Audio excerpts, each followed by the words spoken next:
जय बोलो देवादिदेव खजराज श्री भगवान महावीर स्वामी की जय जय जय। अहिंसा परमो धर्म की जय जय जय। परम पूज आचार्य गुरुवर श्री विद्यासागर जी महाराज की जय जय जय। बोले परम पूज मुनि श्री प्रमाण सागर जी महाराज की जय जय जय। बोले परम पूज मुनि श्री हरेंद्र सागर जी महाराज की जय जय जय। नमोस्तु भगवान। हमारे जीवन में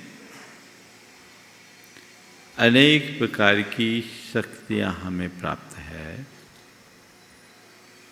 जो हमारे जीवन के निर्वाह में साधन बनती है।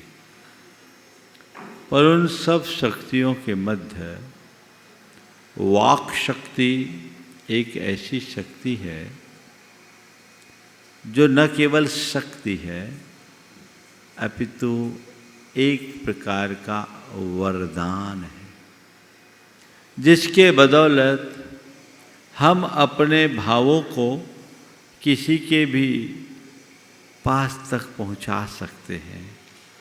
वाक शक्ति एक ऐसी शक्ति है जिसके बल पर हम सारी दुनिया को अपना भी बना सकते हैं, और वह शक्ति एक ऐसी शक्ति है जिसका यदि सही प्रयोग न किया जाए तो पूरी दुनिया को अपना वैरी भी बनाया जा सकता है।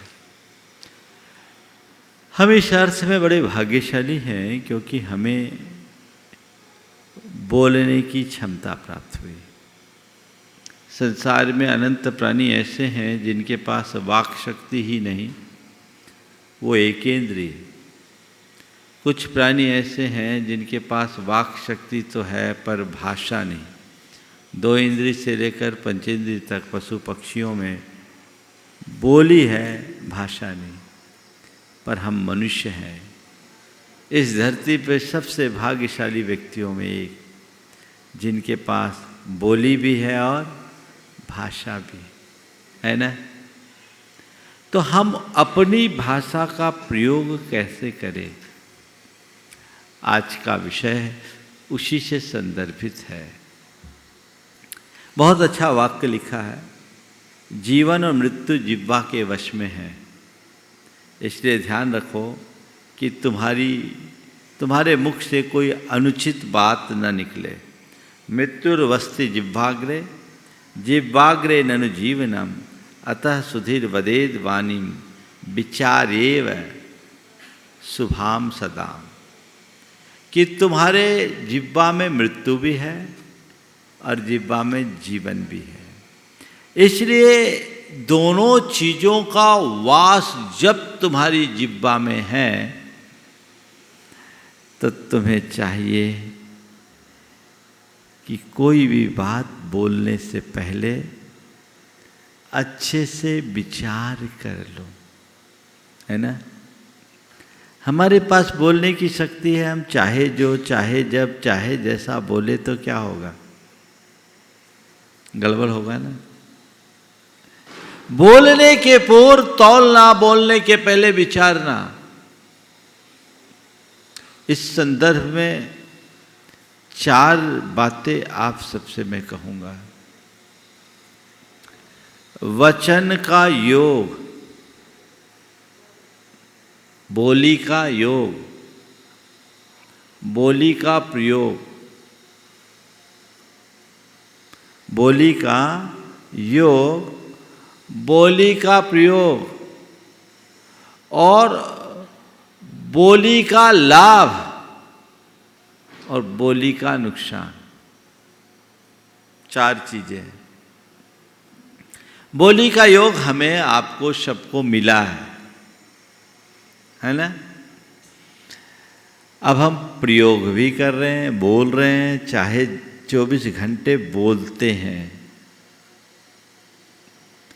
बोलना एक अच्छी बात है, पर कैसे बोलना, हम अपनी बोली का प्रयोग कैसे करते हैं। एक बोली है जो हर व्यक्ति के हृदय को आह्लादित कर दे,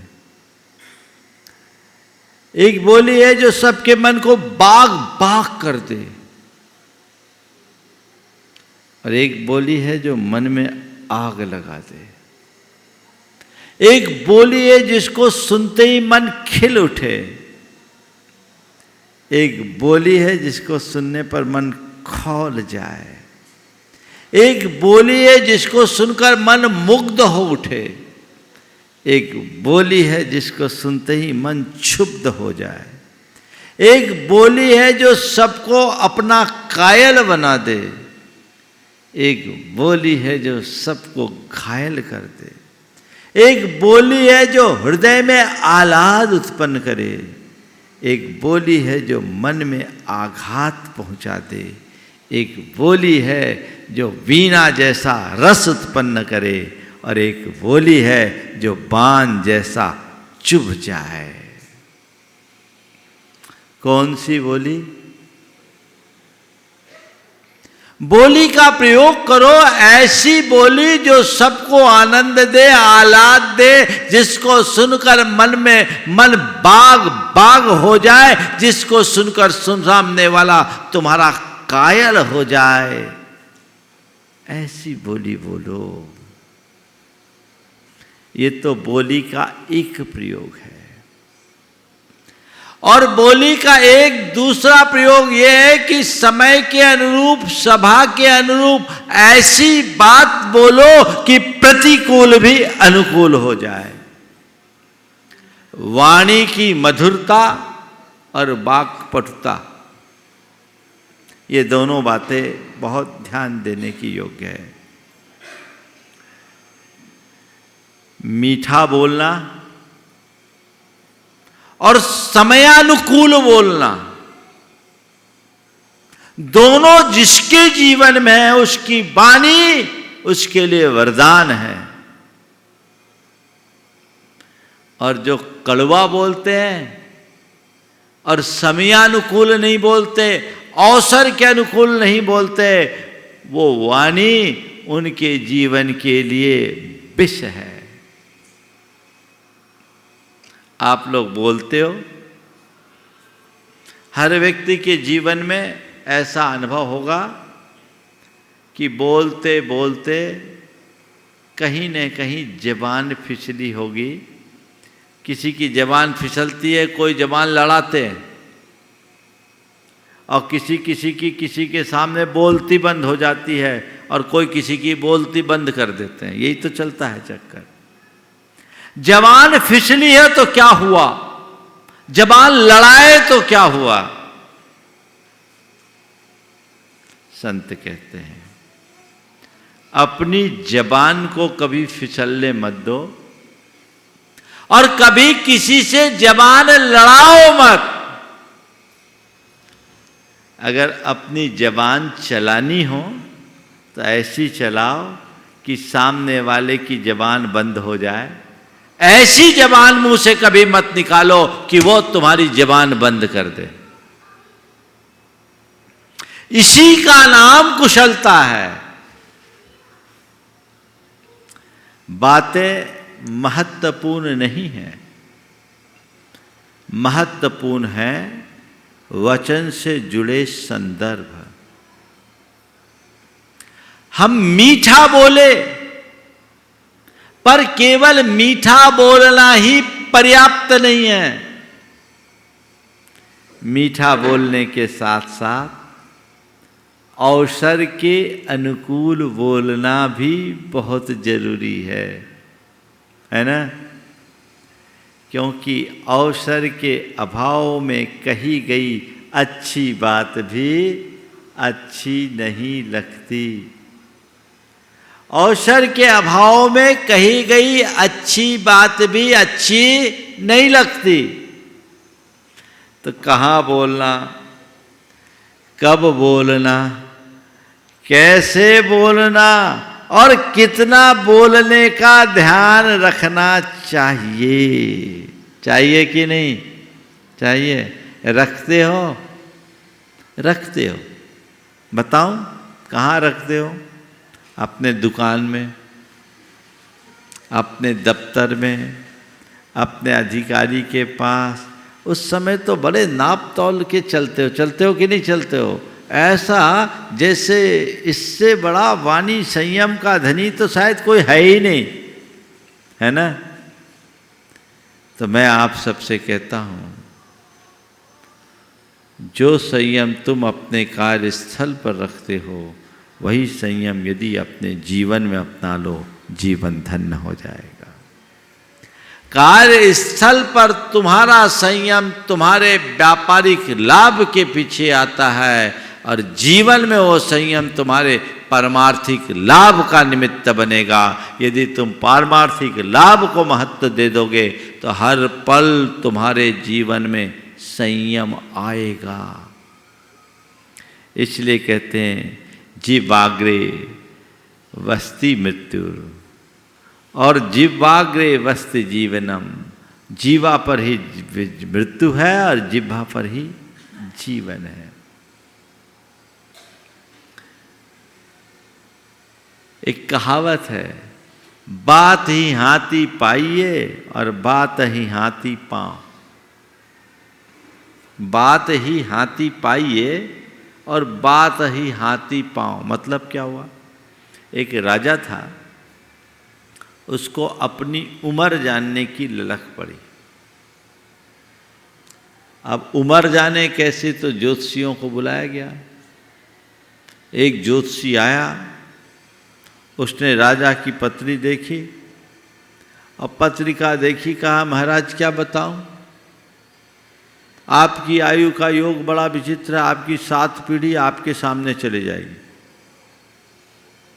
राजा तमा गया, क्या बकता है, मेरी 7 पीढ़ी मेरे सामने जाएगी, ये कोई बात है? इसको हाथी के पांव के नीचे कुचलवा दो।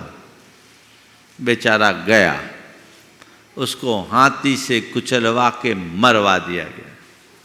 संदेशा सब में फैला, पर राजा को अपनी आयु जानने की प्रबल ललक थी, तो एक दूसरा ज्योतिषी लाया गया। वो ज्योतिषी बड़ा अनुभवी था, उसे केवल कागजी ज्ञान नहीं अनुभव भी था। किताबी ज्ञान से बड़ा अनुभव का ज्ञान होता है।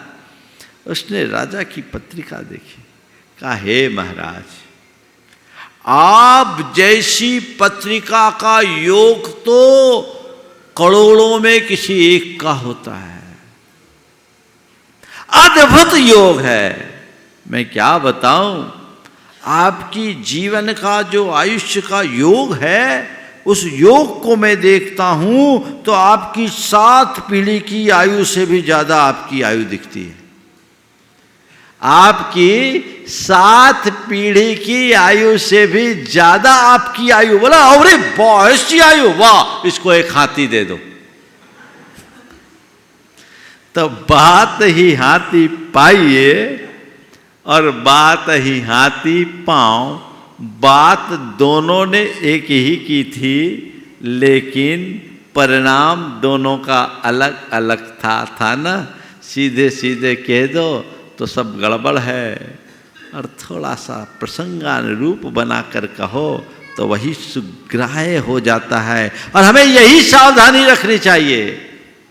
मुझे वचन का योग मिला है तो प्रयोग में मैं उसका ध्यान रखूं और ऐसा प्रयोग करूं जो प्रसंगानुरूप हो, अवसर के अनुकूल हो, निज पर के हित को साधने वाला हो। ऐसा प्रयोग कभी न करूं जो स्वपर विनाशक है। इतनी चीज तो सावधानी रखनी है। ज्यादा कुछ कहने और करने की जरूरत नहीं है, लेकिन लोग हैं कि इन बातों को प्रायः नज़रअंदाज करते हैं। बाद में अपना सिर पटकते रहे, चूक गए, उस समय मुझे थोड़ा ध्यान रखना था, काश मैंने उस समय ये नहीं बोला होता तो बहुत अच्छा था, उस समय मैंने थोड़ा संयम रख लिया होता तो अच्छा था। अरे उस समय रख लिया था तो होता तो अच्छा था। अब भी सीख ले लो और आगे ऐसी बोली का प्रयोग ना करेंगे, इतना संकल्प ले लो तो भी उद्धार है। लेकिन लोग है कि इतना बार बार ठोकर खाने के बाद भी नहीं संभलते हैं क्या? विचार करने की जरूरत है।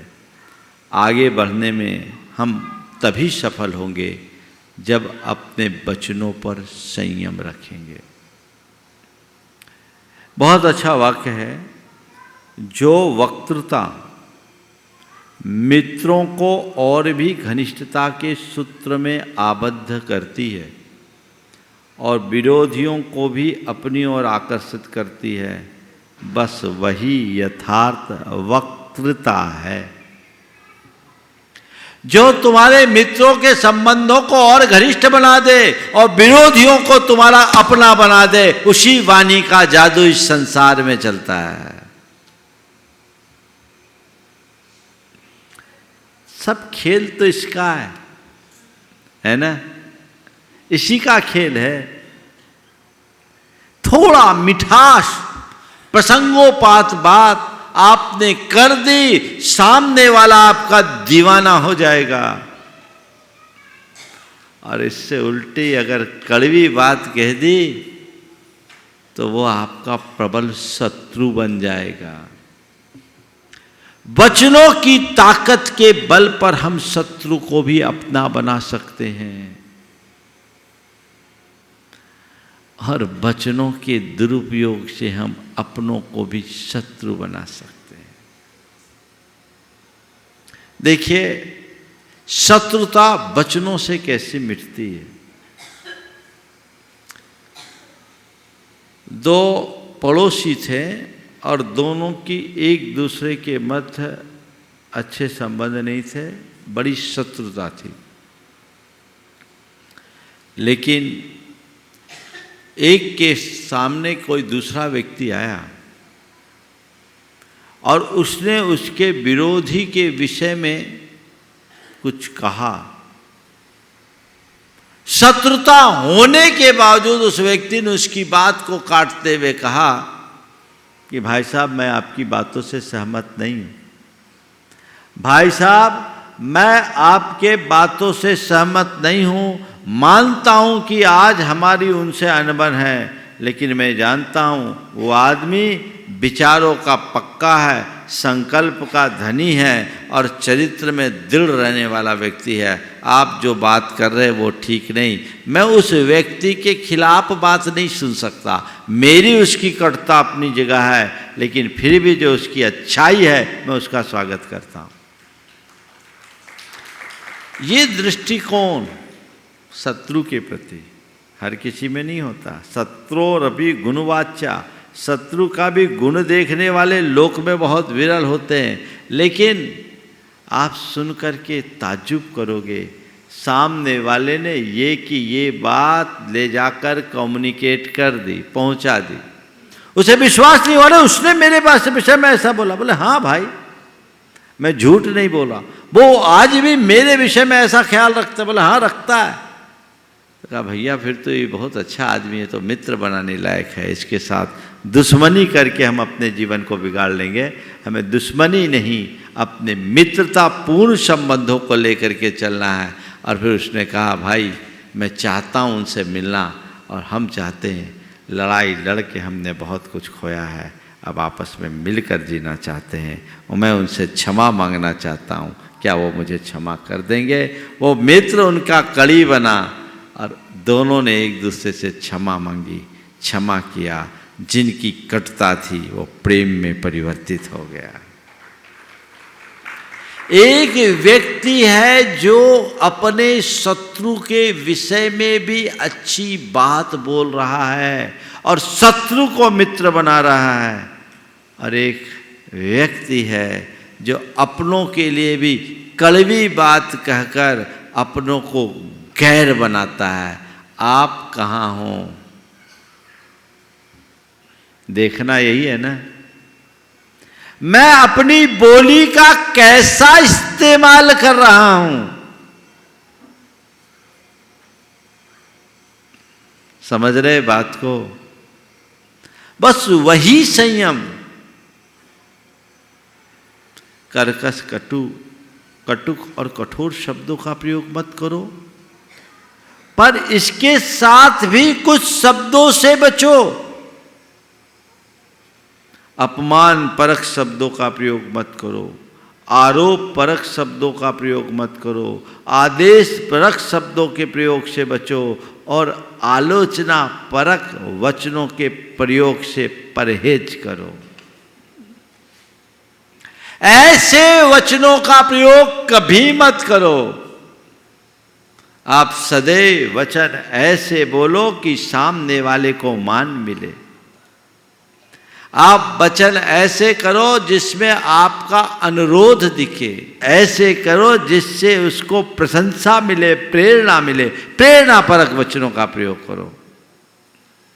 अगर ऐसे वचनों का प्रयोग करेंगे तो सामने वाला आपका मित्र होगा, और उल्टे वचनों का प्रयोग करोगे तो आपका मित्र भी आपका शत्रु बन जाएगा।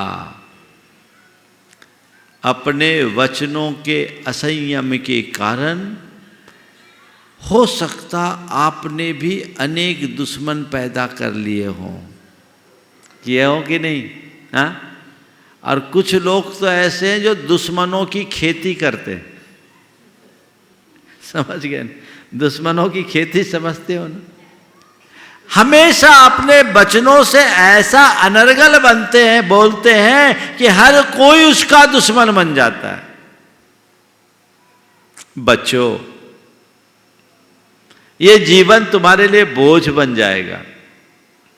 जीवन को बोझ मत बनने दो, इसे आनंद की यात्रा बनाओ। तब कहीं जाकर हमारे जीवन का पथ प्रशस्त होगा। इसलिए बहुत अच्छी बात कही जा रही है। हर एक बात को ठीक तरह से तौल कर देखो, फिर जो उचित हो वही बोलो। धर्म वृद्धि तथा लाभ की दृष्टि से इससे बढ़कर उपयोगी बात तुम्हारे पक्ष में और कोई नहीं है। पर्यालोचनः पूर्वम पश्चात भाषेत भारतीम धर्म वृद्धि रतो नान्या लाभश्चापि स्वभावः। अपने वचनों को अच्छे से तौलो, फिर बोलो। इससे तुम्हारी धर्म की वृद्धि भी होगी और अर्थ का लाभ भी होगा। बोली गड़बड़ होगी तो सब मामला भी गड़बड़ हो जाएगा। होगा कि नहीं? मैं एक बात महसूस करता हूं, जहां तुम्हें लाभ का ध्यान रहता है, वहां अपनी बोली में आप संयम रख लेते हो। बाकी जगह क्यों भूल जाते हो? भौतिक लाभ की चिंता में जैसे तुम अपने वचनों में संयम रखते हो, आध्यात्मिक लाभ का भी ख्याल रखो तो हर पल तुम्हारे वचनों में संयम आएगा। एक वाणी के माध्यम से व्यक्तित्व की पहचान होती है, क्योंकि वचनों से व्यक्ति के व्यक्तित्व की पहचान होती है।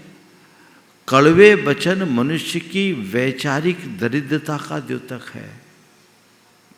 जो मनुष्य विचारों से संपन्न है वो कभी हल्के शब्दों का प्रयोग नहीं करता। जिसका व्यक्तित्व उथला होता है वही घटिया शब्दों का प्रयोग करता है।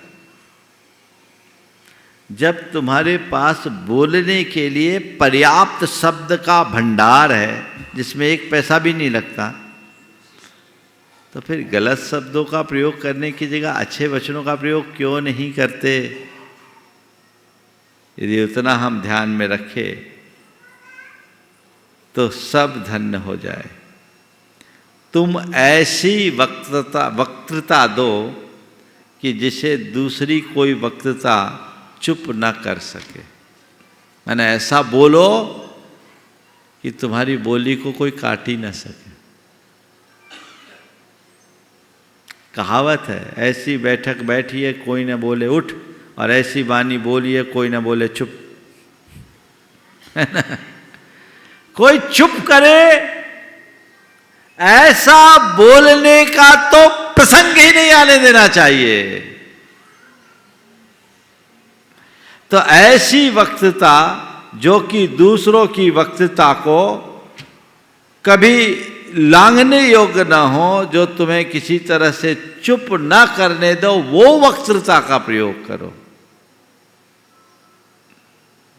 ज्यादा बोलना अच्छा नहीं माना जाता। कम बोलो, सार्थक बोलो, मीठा बोलो। अधिक बकवाद करके क्या होगा? ऐसी वक्तृता यानी ऐसी वाणी, ऐसी बोली जो श्रोताओं के हृदय को खींच ले और दूसरों की वक्तृता के अर्थ को शीघ्र ही समझ जाना, यह पक्के कुशल व्यक्ति का कर्तव्य है। आप ऐसी बोले, ऐसी वाणी बोले कि जो सामने वाले को अपनी तरफ खींच ले और दूसरों की बोली को समझने की भी क्षमता अपने अंदर होनी चाहिए। ये दोनों तरह की बात जब मन में जुड़ती है तो हमारे जीवन का पथ प्रशस्त हो पाता है, और जब हम इसे गौण कर देते हैं तो मामला गड़बड़ हो जाता है। आजकल एक शब्द है बहुत ज़्यादा चल पड़ा, मार्केटिंग, है ना। मार्केटिंग से जितने लोग जुड़े हुए हैं वो सब कौन होते हैं? जो बोलने में कुशल होते हैं, है ना। कुशल व्यापारी की क्या पहचान मालूम है? कुशल व्यापारी कौन? जो गंजे को कंघा बेच दे। गंजे को भी कंघा बेचने में जो समर्थ हो वो कुशल व्यापारी है। तो ये किससे? बोली के बल पर ना। खेल तो इसका है। तो वही बोली यदि तुम्हारे जीवन में घट गई तो बेड़ा पार है। हमें उसका लक्ष्य बनाना चाहिए। कई लोग होते हैं जो सीधे मुंह बात ही नहीं करते। तो जो सीधे मुंह बात नहीं करते ने, कब उसका मुंह टेढ़ा हो जाए पता नहीं, या तो खुद टेढ़ा हो जाए या कोई टेढ़ा कर दे, है ना। बहुत जरूरी है इस पर संयम रखना। कहते हैं कि 2 इंच की जबान मनुष्य को 6 इंच छोटा कर देती।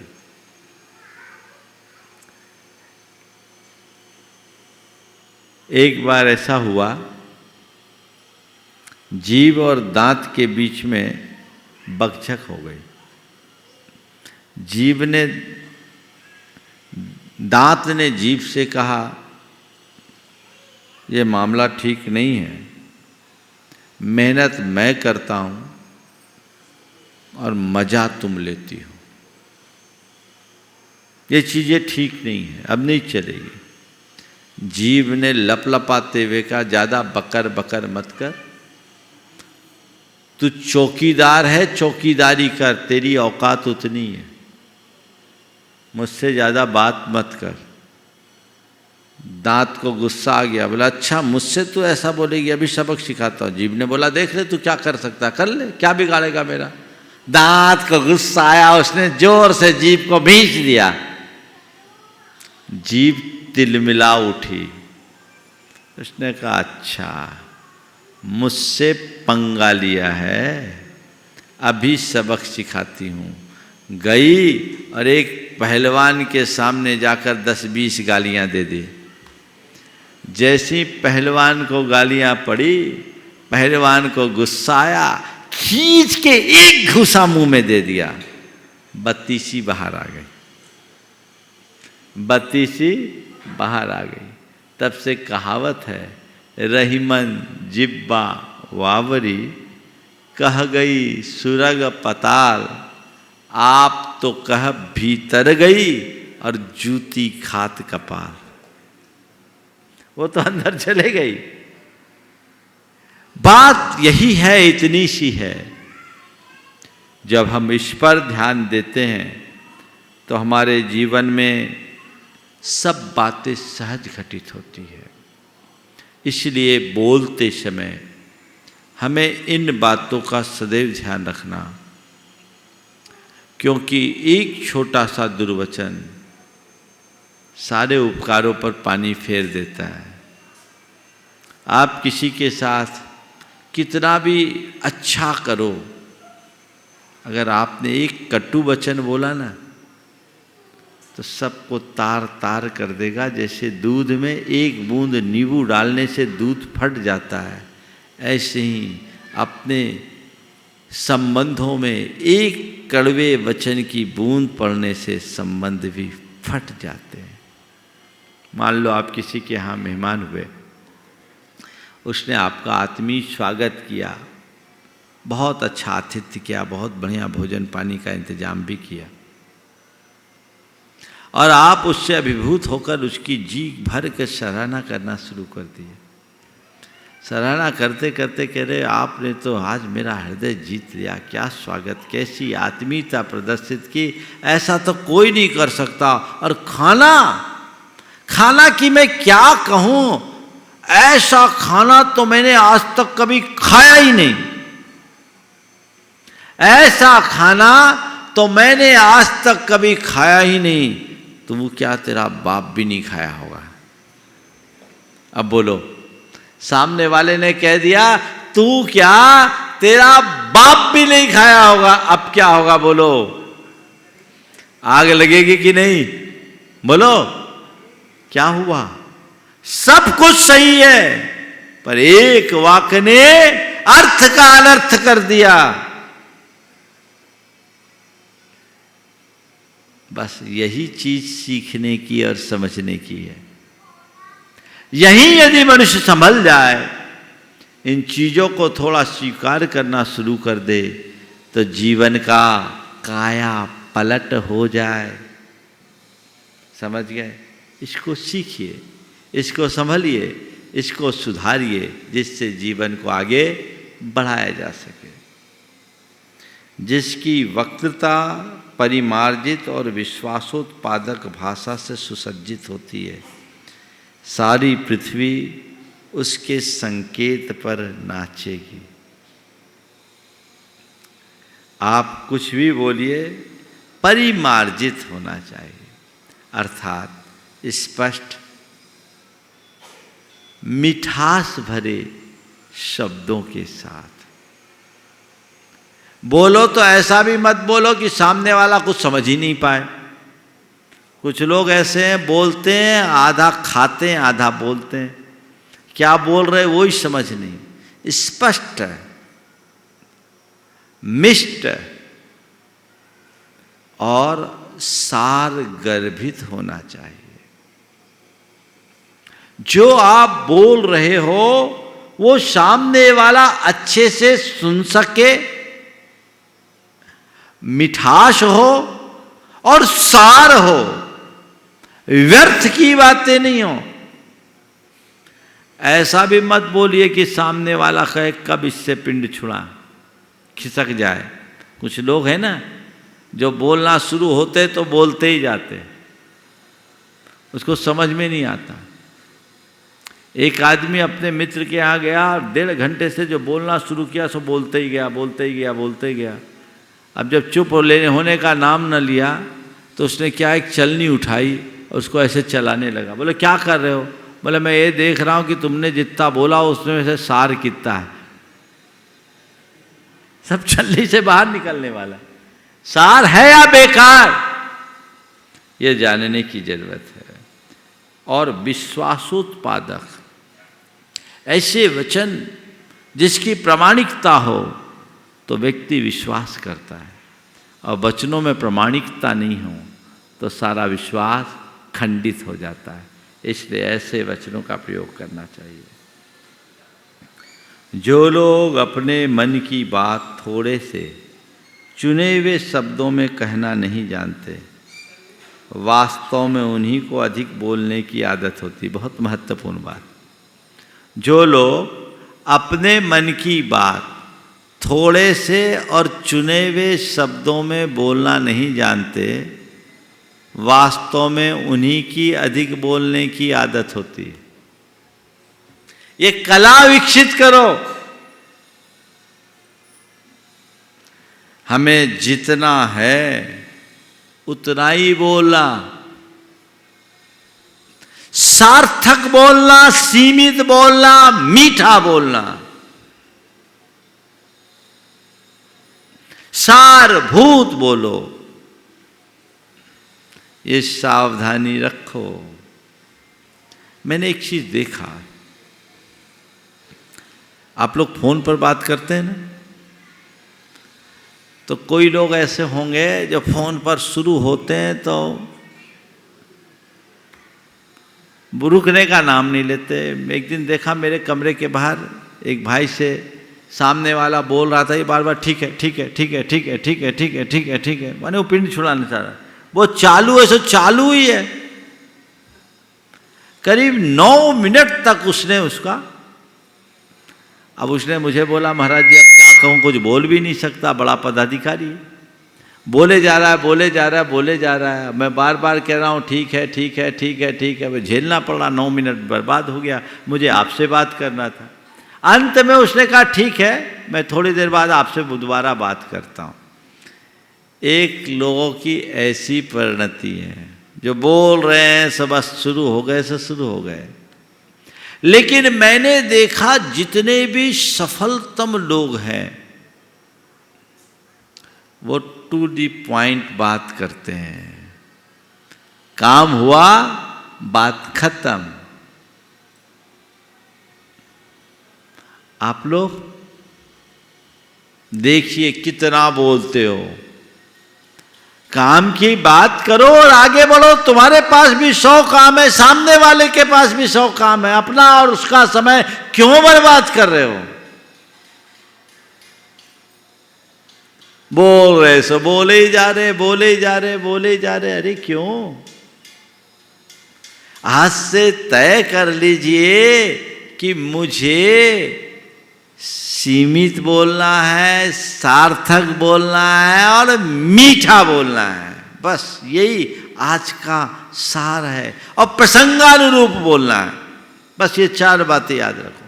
सीमित बोलना है, सार्थक बोलना है, मीठा बोलना है और प्रसंगानुरूप बोलना है। प्रसंग के अनुकूल बोलोगे तो कभी विफल नहीं होगे, और प्रसंगानुकूल बोलने में सक्षम नहीं होगे तो राजाओं के यहाँ जो मंत्री वगैरह की नियुक्ति होती, उसमें एक गुण देखा जाता, वाक्पटु। वाक्पटु या वाग्मिता, ये गुण क्या कहलाता है? अवसर के अनुकूल बोलने वाला होना चाहिए। ऐसी बोली हो उसके पास जो उल्टे को भी सीधा करना जानता हो। और कुछ लोग उल्टे होते हैं जो सीधे को भी उलट देते है ना। आप लोग भी देखिए, जब कोई से कोई काम होता है तो कैसे व्यक्ति का सहारा लेते हैं, जो उल्टे को सीधा करना जानता उसका, या जो सीधे को उलट दे उसका। आप भी व्यक्ति को पहचानते हैं और ये तय कर लेते हैं कौन से मुद्दे पर किसको आगे करना है। मैं आपसे कहता हूं अपने व्यक्तित्व को इस तरह निखारो कि हर मोर्चे पर सफल होकर लौट सको, कभी विफल होने की नौबत ही ना आए। तो ये बात होनी चाहिए। जो आदमी सुवक्ता है और जो गड़बड़ाना या डरना नहीं जानता, विवाद में उसको हरा देना किसी के लिए संभव नहीं है। जो व्यक्ति सुवक्ता है और जो गड़बड़ाना या डरना नहीं जानता, अपनी बात को पूरे कॉन्फिडेंस के साथ कहता है, उसे कोई नहीं हरा सकता। वाद विवाद भी हो ना, कोई नहीं हरा सकता। कॉन्फिडेंस के साथ बोलो, सही बोलोगे तो कॉन्फिडेंस अपने आप आएगा। देखिए, मैं तो एक ही बात कहता हूं, बातें तो सब एक हैं कहने के ढंग। बातें तो सब एक हैं कहने के ढंग, और सिके चने अच्छे लगे नोन मिर्च के संग। समझ रहे बात समझ रहे हैं ना? बात एक ही है, कहने का ढंग आपका ठीक होना चाहिए। अगर केवल सिके चने में ढंग से नमक मिर्च लगा दिया तो वो भी अच्छा लगेगा, और इसके अभाव में तुम्हारा मेवा मिष्टान भी व्यर्थ हो जाएगा।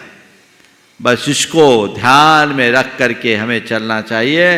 अंतिम वाक्य, जो लोग अपने प्राप्त हुए ज्ञान को समझाकर दूसरों को नहीं बता सकते, जो लोग अपने प्राप्त किए हुए ज्ञान को दूसरों को समझाकर नहीं बता सकते, वे उस फूल के समान हैं जो खिलता तो है पर सुगंधी नहीं देता। तुम्हारे अंदर ऐसी वाक पटुता होनी चाहिए कि तुम हर किसी के हृदय में बैठ सको, अपनी बात उसे समझा सको, हृदयंगम करा सको, और सामने वाले की बात को समझने की सामर्थ्य अपने अंदर विकसित कर सको। जिस मनुष्य के अंदर ये गुण होते हैं वे निश्चित अपने जीवन को ऊंचा उठा पाते हैं। अपने जीवन को ऊंचा उठाने की कोशिश करें और हम अपने मार्ग को प्रशस्त कर सके। इसी शुभ भाव के साथ समय आप सबका हो गया। यहीं पर विराम। बोलिए परम पूज्य आचार्य गुरुवर श्री विद्यासागर जी।